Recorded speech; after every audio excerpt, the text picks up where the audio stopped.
Доброго дня і слава Україні! Я Олег Криштопа, це МАО і це історія для дорослих. Цим випуском ми продовжуємо наш цикл «Історія України для дорослих». Дякуємо за підтримку Фонду відродження. Попередній випуск ми завершили катастрофічною поразкою України під Полтавою, яка на сотні років визначила майбутню історію України. За так звану зраду московський цар Петр І влаштував українцям справжній геноцид. Гетьманську столицю Батурин було вирізано. Дісталося і Запорізькій Січі. Сьогодні поговоримо про те, як Московія перейменувалася на Росію. І як на картах з'явилася ще одна Україна. І про те, як нову імперію буквально придумали та творили саме українці.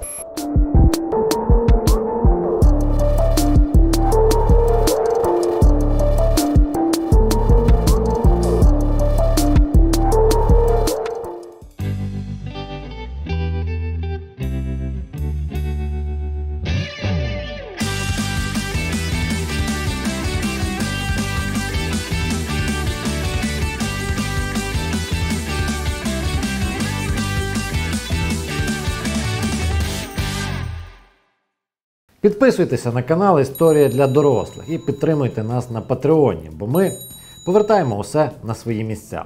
Отже, на початку 18 століття Україна зіткнулася з ворогом розумним і неймовірно жорстоким, аж до збочинства. Московське царство тоді очолював Петр І. Він обожнював анатомічний театр і мертві тіла. Якось у Амстердамі Петр так захопився мертвим малюком, що вирішив його поцілувати.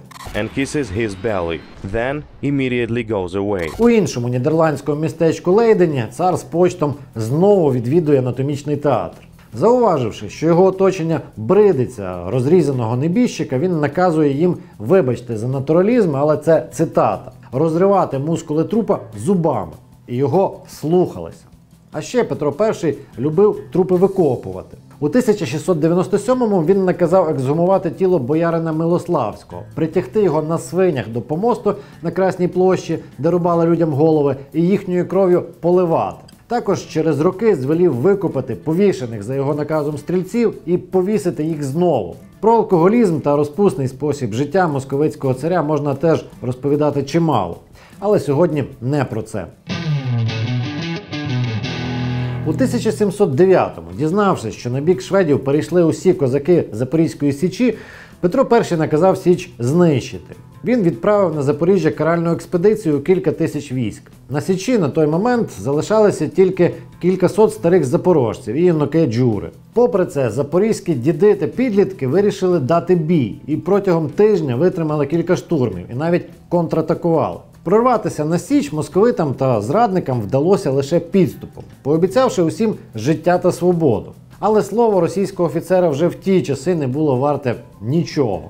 Легковірних бранців тут же почали вбивати найжорстокішими методами. Попри московську присягу, товариству нашому голову лупили, шию на плахах рубали, вішали та інші тиранські смерті завдавали. І робили те, чого і в поганстві, і за давніх мучителів не водилося.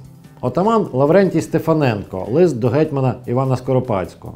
Частину повішених і посаджених на палі полонених московити на плотах відправили униз по Дніпру для постраху тим запорожцям, які врятувалися.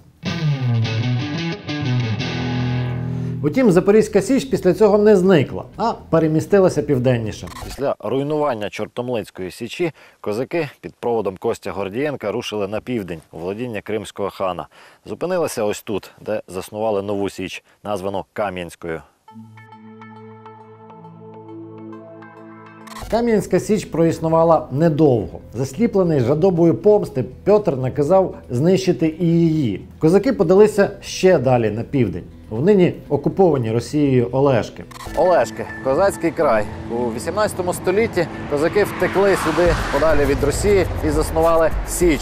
Зараз про це нагадує тільки дорожній знак, який вказує кудись у очерет. Усі, хто після поразки Мазепи не захотів чи не міг залишатися на захопленій московитами території Гетьманщини, подалися на південь. Офіційно це називалося територією війська Запорозького низового під протекторатом Кримського хана. Неофіційно – Ханська Україна, або ж по простонародному Ганщина.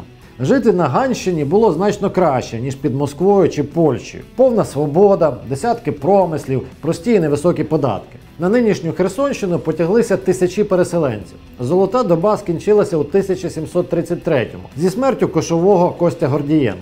Все, що нам залишилося від Кам'янської Січі, ось цей от камінний хрест. Він стояв на могилі кошового отамана Костя Гордієнка. Точне місце розташування цієї могили, на жаль, невідоме.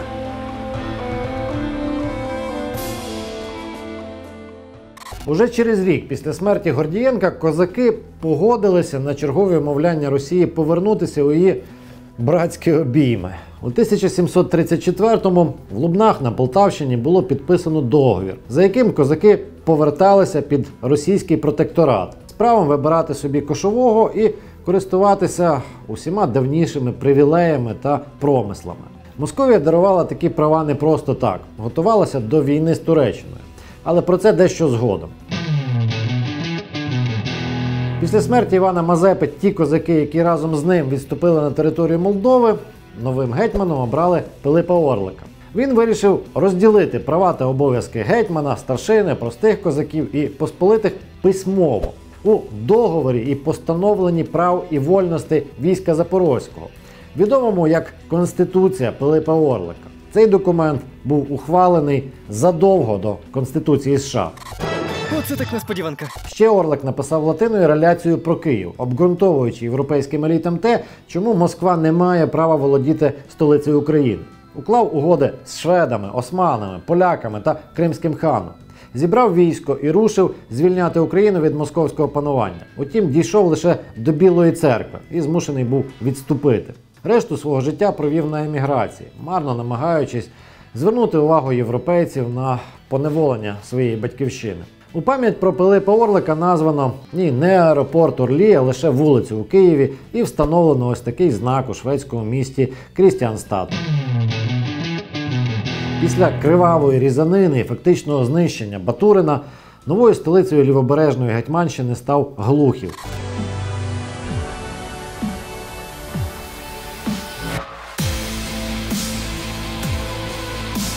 Саме тут, у листопаді 1708 року, ті козаки, які залишились на службі у московського царя, оточені російським військом, обрали гетьманом Івана Скоропадського. Після цього кидали у натовп грошима і стріляли з гармат. Утім, насправді, святкувати було нічого. Автономія України була ще більше урізана. Скоропадському цар не довіряв ні на йоту, тож до кожного українського полка були приставлені московицькі залоги. На Гетьманщині з'явився резидент царя Ізмайло. У його функції входило наглядати за старшиною і сіяти між нею розбрат. Кількість козаків на службі постійно зменшувалася. У них майже повністю відібрали артилерію. Обезброєних козаків Петр перетворив на будівельників і забрав на будівництво своєї нової північної столиці – Петербургу, де значна їхня частина загинула. А ще цар влаштував українцям велику депортацію. Щонайменше 100 тисяч мешканців правобережжя під час відступу московського війська було насильно переселено на лівий берег, а їхні житла знищено. Але і цього було замало. Після смерті Скоропадського Петро І спробував українську автономію знищити повністю. У 1722-му цар не затвердив нового гетьмана, а владу в Україні передав так званій малоросійській колегії – московицьким офіцерам. Обраного козаками лідера Павла Полоботка заточив у Петропавлівську фортецю, де той врешті і помер. Проте обійтися без українців, лояльних, Петр І не міг. На Московії йому просто не вистачало освічених людей. Нагадаємо, там на той час не було жодного вищого навчального закладу. В Україні був Могилянська академія. Тож саме вона стала постачальником кадрів для реалізації задумів царя.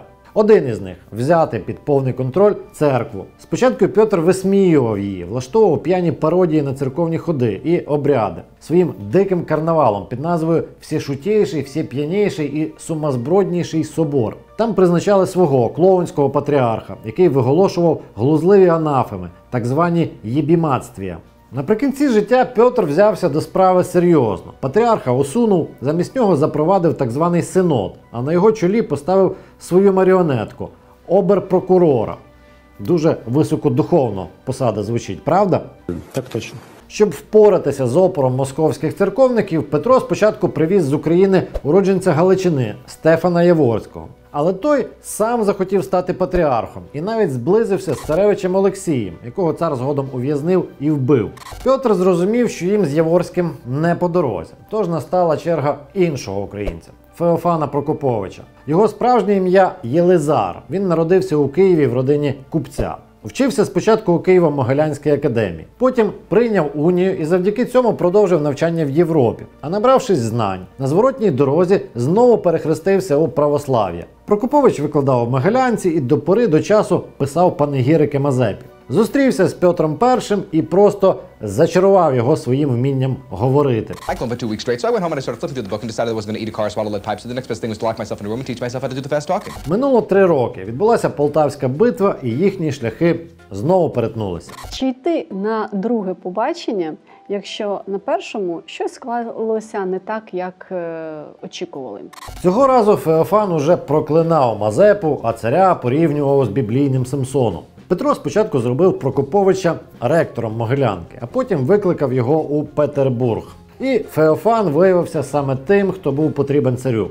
Він, наприклад, доламав московську церкву для повного підпорядкування державі. Так точно. Стефан Яворський доносив царю на конкурента. Мовляв, Феофан веде надто світський спосіб життя, як для церковника, і ночами влаштовує пиятики та оргії. Петро перевірив, переконався, що це правда, і залишився пиячити з Прокоповичем. Оце так несподіванка. Прокопович перетворився на справжнього ідеолога царя. І так, це саме йому належить ідея перейменування Московського царства у Російську імперію. Такий собі ребрендинг.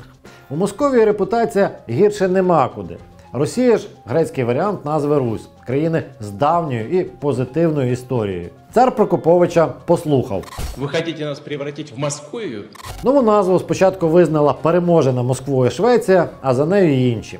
Саме з того часу московити почали називати себе руськими, а українців нарекли малоросами.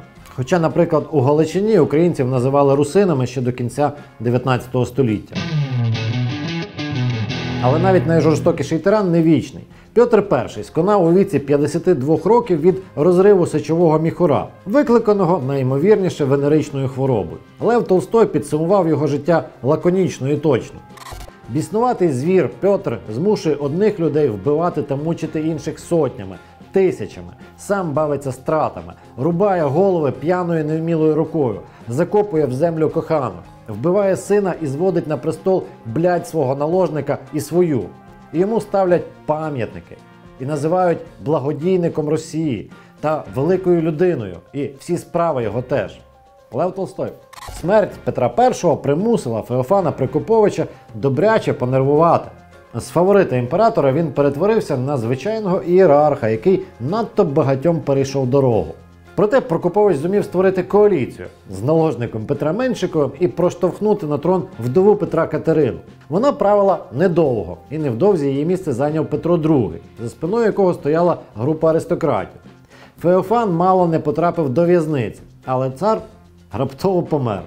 Прокопович швидко зорієнтувався, привів до влади Анну і втерся у довіру вже до неї. Аж так, що сотні своїх ворогів заслав до Сибіру. Крім перейменування Росії на Московію, Феофан Прокопович був ідеологом міцної, гіперцентралізованої влади. Такою Росія залишалася сотні років по тому, аж до нині. Анна, до речі, знову посилила тиск на українську автономію. Після смерті чергового гетьмана Данила Апостола нового обрати не дозволила, а владу в Україні передала уряду, в якому заправляли московити, чи то пак уже росіяни. Причому довго на місці їх не тримали, щоб не обростали зв'язками і не прив'язувались. Анна Іванівна ще зменшила кількість козацького війська, заполонивши Україну російським, яке поводилося як окупаційне, з типовими для нього гвалтом і грабунками. Вкрали матрас. Але вони не вкрали. А ще Росія почала чергову війну проти турків за Крим та Причорномор'я, використовуючи для цього і гетьманських козаків, і тих самих запорожців, які щойно повернулися з Ганщини, купившись на нові брехливі обіцянки. У 1730 році російський полковник Вишневський проїздом зупинився у селі Лемеші на Чернігівщині. вирішив послухати місцевий церковний хор. Батько наш Бандера, Україна мати, ми за Україну будемо воювати. І захопився співом юного Олекси Розума, сина козацького сотника. Полковник вирішив забрати хлопця у Петербург, в імператорський хор. Там його почула і побачила цісарівна Єлизавета, яка одразу в нього закохалась. Минуло небагато часу, і в результаті палацового перевороту Єлизавета стала імператрицею, а Розум, який змінив прізвище на Розумовський, її фаворитом, коханцем та, можливо, навіть чоловіком. Невдовзі новоявлений граф і фельдмаршал переконав кохану поїхати в Україну і навіть відновити Гетьманщину. Нового гетьмана, втім, не обирали, а призначили. Ним став брат Олексія Кирило Розумовський. Оце так несподіванка. Ба більше, Кирило навіть не з'явився на церемонію. Більшість часу він проводив або за кордоном, або у двох російських столицях – Петербурзі та Москві. Але з часом трохи зацікавився своїми обов'язками. Йому навіть дозволили провести судову реформу та відновити Батурин.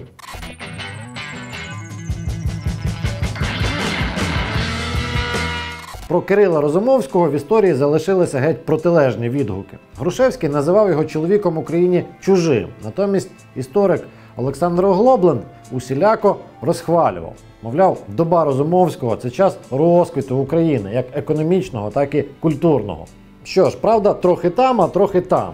Зі старою Гетьманщиною нова мала мало спільного. Основою її вже не було могутнє козацьке військо, а кілька аристократичних родин колишньої старшини, яка почала гратися у шляхетство. Посилилася економічна і станова прірва між старшиною і рядовими козаками.